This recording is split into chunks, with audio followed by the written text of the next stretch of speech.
Day, everybody. How are you? I hope that you're well. It's a mid-autumn day here in England. A little cool outside, but can't say it's been really cold so far. September and October's been enjoyable. But here I am again in my garden, and been thinking to make a video for a while, but I guess I never. Today is the right time. What's happened here? I had a giant hosta where that plant is right there, and it really was a giant. I mean, it was just taking up too much room. That whole area it covered, and I could hardly walk to my potting area over there and stuff. So I gave it to a friend, and I had two. One was over here, and I've put that silvery leaf plant along with these cyclamen in its place. I can't remember what that silvery leaf plant is called.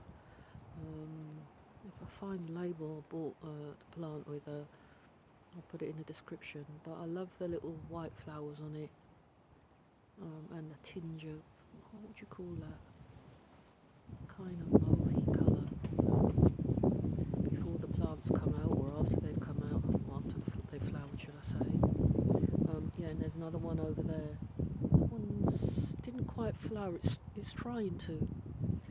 And I also bought this new grass this year. It was much more red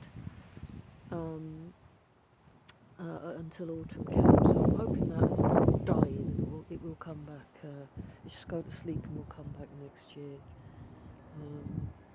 Also, I got my red amaranth, which I didn't eat much of, just a little few leaves I used to garnish a green salad and brighten it up. But I'm hoping that I might get a few more plants in this area where the giant hostas just took over and left space. I like the Christmas rose, what do you call it again, hellebores. I might put one or two of them in here in this space as well.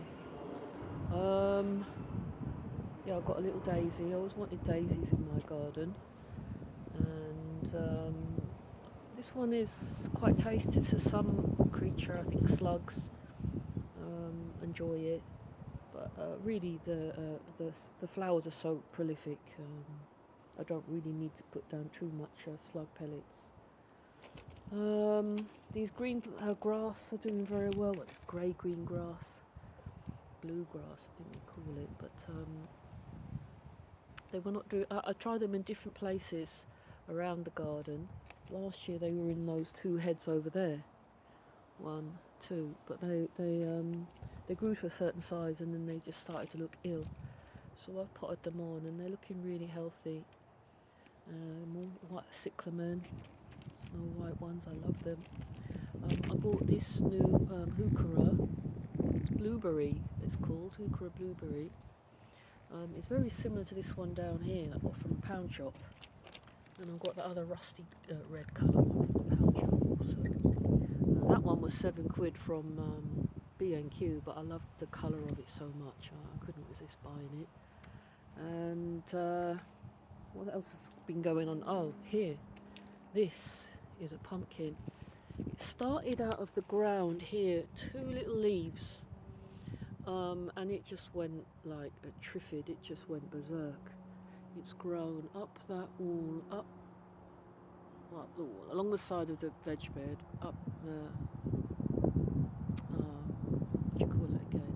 The red berry plant. I can't think of the names. Just escaped me right now. And then it went to the other side of the garden over there, and all the way to the bottom of the garden.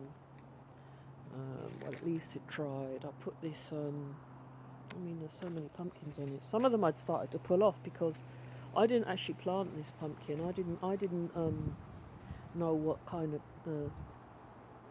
fruit it was gonna grow, and I imagined a big pumpkin. So when I saw a few little ones down here, these were the first ones that I saw. Then I started pulling loads of them off because I thought I'd give these a chance to grow. And I mean, it just wouldn't stop. It just went on and started producing loads more flowers that I pulled off, and in the end I gave up. So there's a little growth spurt here of fruit where I gave up trying to pull them off.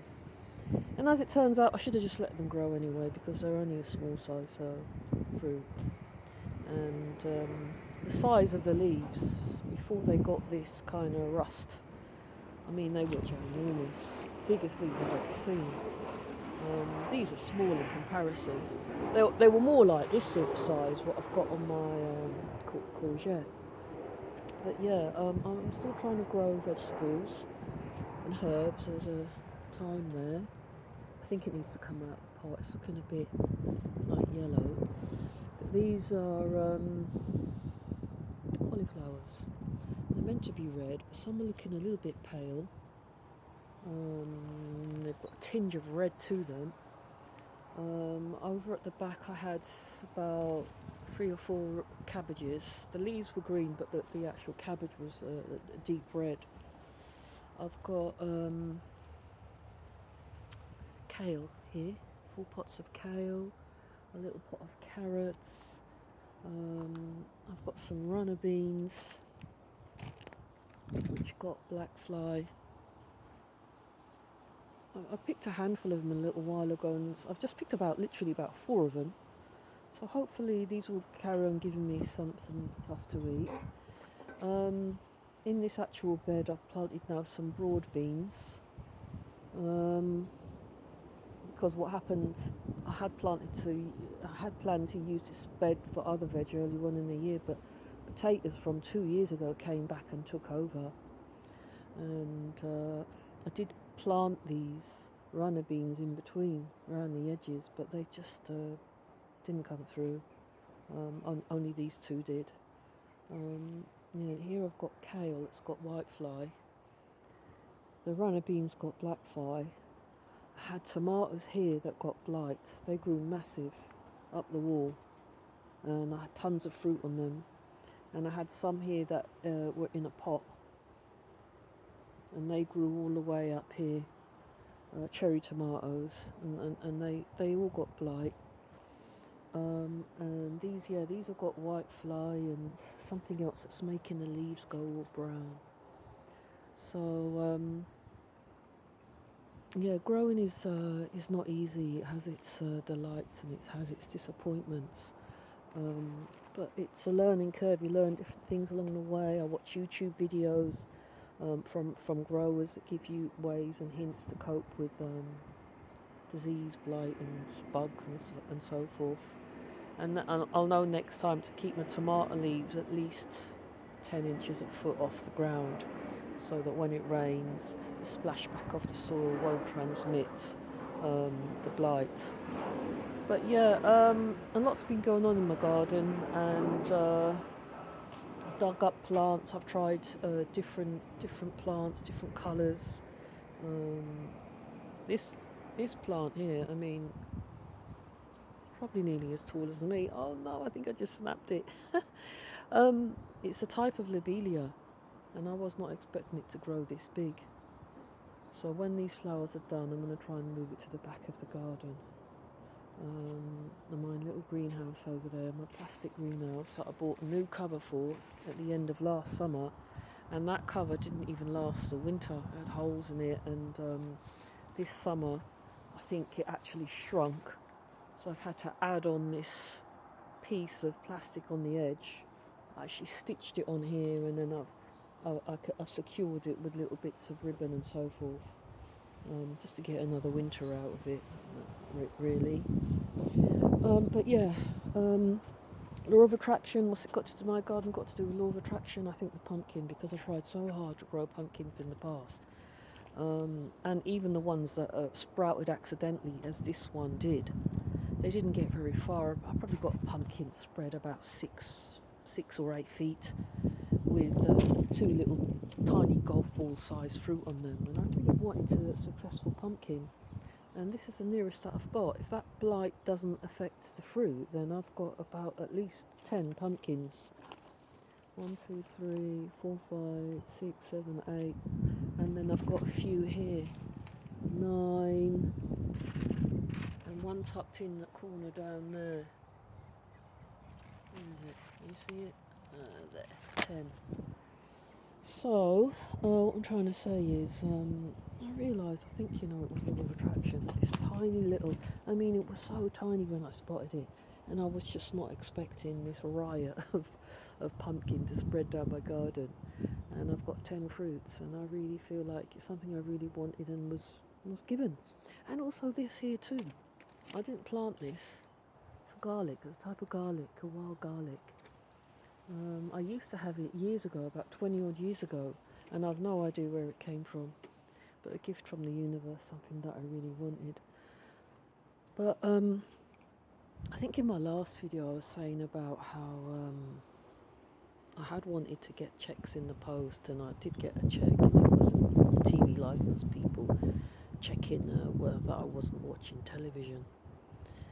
And it made me laugh, but I still carried on asking for checks, and I got a check a couple of weeks ago. It was for £20, but guys, listen, the amount of stress I had to go through to get that check. It was from an energy company that I just left, and it wasn't worth it, the £20. And I realised today there's some brilliant advice from a lady. I think she passed over 100 years ago now, by the name of Florence Scovel Shin. And she teaches that if you're going to ask for something, make sure you ask for it like in a way that is divine, that is a gift, that's joyous, that's beneficial. And I learnt that from her last year when I first started learning about law of attraction, the year before even. But I forgot. I've been nudged and reminded because I've been getting these checks, but not in a very easy way. So that is a lesson learnt, and I'm not going to forget it again. Alright, bye for now.